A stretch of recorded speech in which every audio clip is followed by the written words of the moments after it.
Welcome back to StadiumRise, $5.5 billion, the most expensive stadium ever built on the surface of this earth. A building so ambitious, so technologically extraordinary, so visually unlike anything that had existed before it, that when it opened in September 2020, the architecture world stopped and stared, a translucent fixed roof flooding the field with natural California sunlight, a 70,000-seat bowl sitting on a 298-acre site in Inglewood, 3 times the footprint of Disneyland, 2 NFL teams sharing one building without either feeling like a guest, the most advanced sports and entertainment venue the 21st century had produced, and then the World Cup came. And everything became complicated. Today we go inside SoFi Stadium, and we tell you the full story of how the most expensive stadium on earth became the most controversial venue in the 2026 FIFA World Cup. Before the tournament even began, start with the design problem. Because the design problem is where every other problem at SoFi Stadium during this World Cup originates. SoFi Stadium was designed and built for American football. The NFL pitch, 100 yards long, 53 yards wide, is a fixed dimension that does not change. Every NFL stadium on earth is built to accommodate exactly that playing surface. When Stan Kroenke commissioned HKS architects to design SoFi Stadium, the brief was the Los Angeles Rams and the Los Angeles Chargers, 2 NFL franchises, 1 building, designed around the NFL field. FIFA requires something different. The governing body's recommended football pitch dimensions are 105 meters long and 68 meters wide. In yards, that is approximately 115 yards long and 74 yards wide. The width is the critical measurement. SoFi Stadium's internal width, the distance between the lower bowl seating on each side of the field, does not accommodate 74 yards of playing surface with the required safety margins. The pitch at SoFi Stadium is too narrow for FIFA's requirements, not by a catastrophic amount. But by enough to matter, the solution was expensive and complicated. To widen the playing surface at SoFi Stadium, seats had to be removed from the field level and corner sections of the lower bowl. The artificial field turf that covers the surface for NFL games had to be removed entirely and replaced with natural grass. FIFA requires all World Cup matches on natural grass. The pitch was effectively reconstructed from the ground up inside a building that was not designed to receive it. The work was completed. The pitch exists, but the number of seats that had to be removed to make it fit reduced SoFi Stadium's World Cup capacity to approximately 61,500, the smallest of any American venue in the tournament. A stadium that can hold 70,000 for NFL games, expandable to over 100,000 for special events, hosts World Cup football in front of fewer than 62,000 people.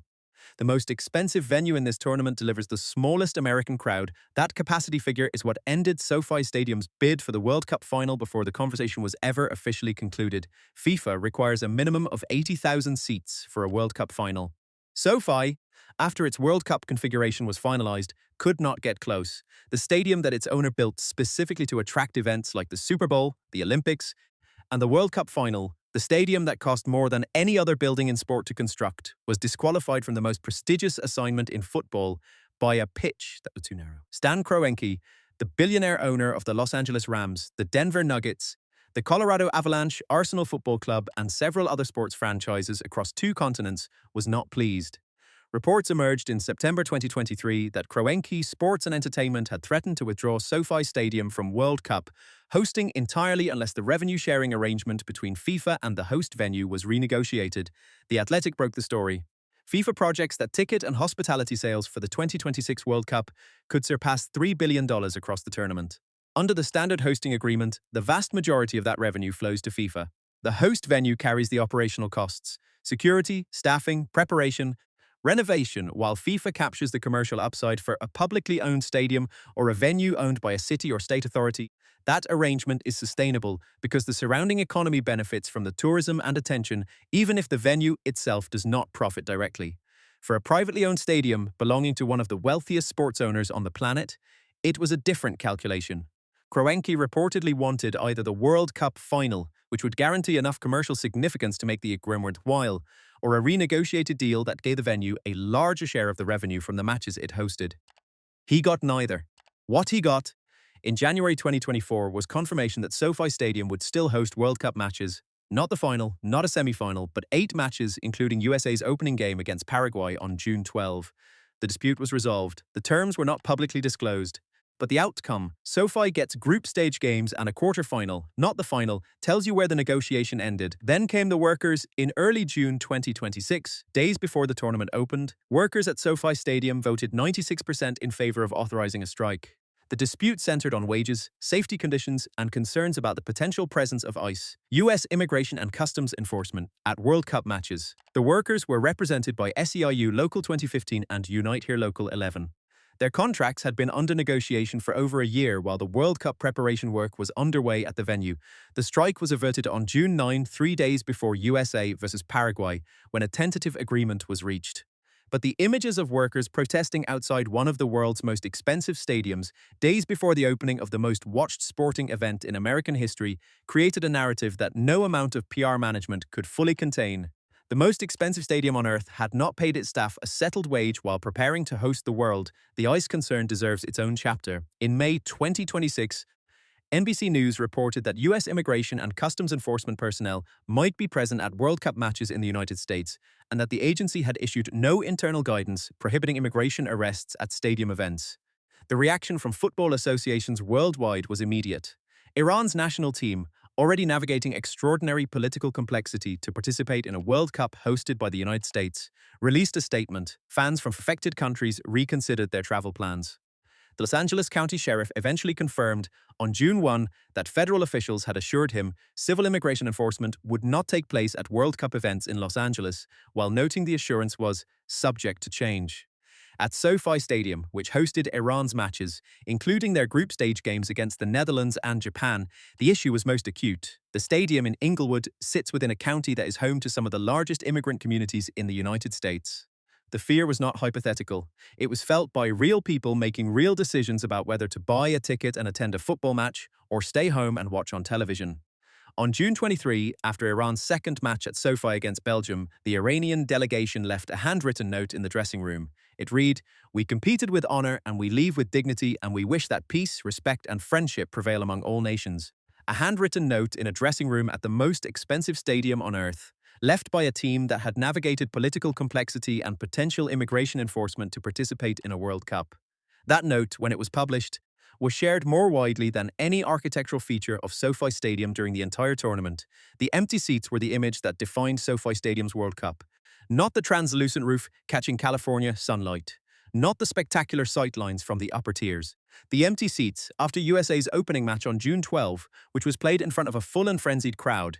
The second match at SoFi between Iran and the Netherlands on June 17 told a different visual story. Large sections of the lower bowl occupied but the upper tiers visibly sparse. FIFA's official attendance figures showed the match as nearly sold out. The broadcast cameras showed something more complicated.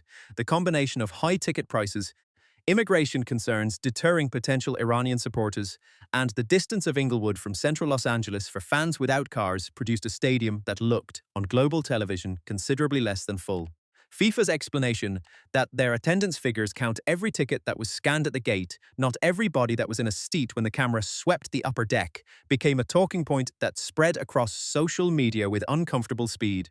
The most expensive stadium on earth, nearly sold out on paper, visibly not full on a 4K broadcast going to 1.5 billion viewers. And then there was the quarterfinal. SoFi Stadium was given a quarterfinal, one of only 4 in the tournament. On July 10, Argentina versus Norway in the last 8.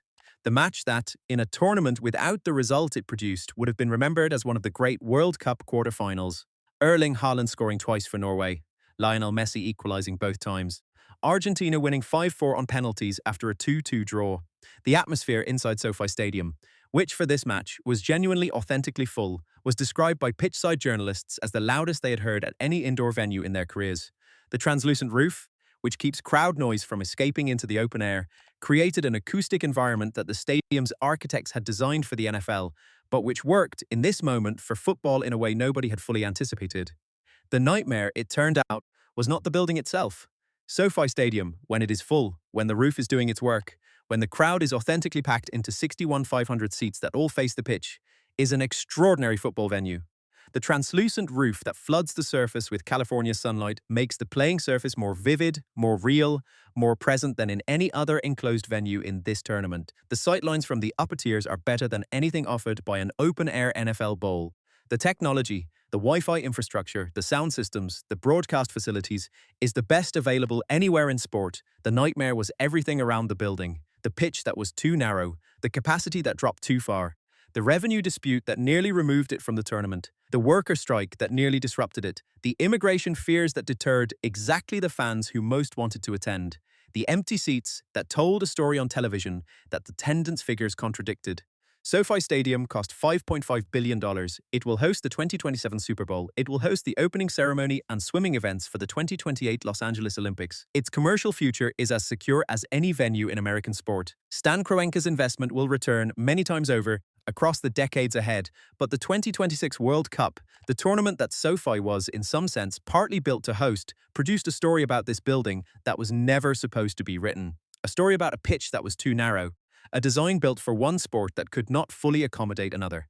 A stadium that cost more than any other in history, hosting football in front of the smallest American crowd in the tournament. The most expensive stadium on earth. 8 World Cup matches. 1 design problem. 5 controversies. And a handwritten note from a football team that competed with honor and left with dignity. This is SoFi Stadium's World Cup 2026. And the building, extraordinary as it is, will spend years explaining it. If you enjoyed this, like, subscribe, and hit the bell. See you next week.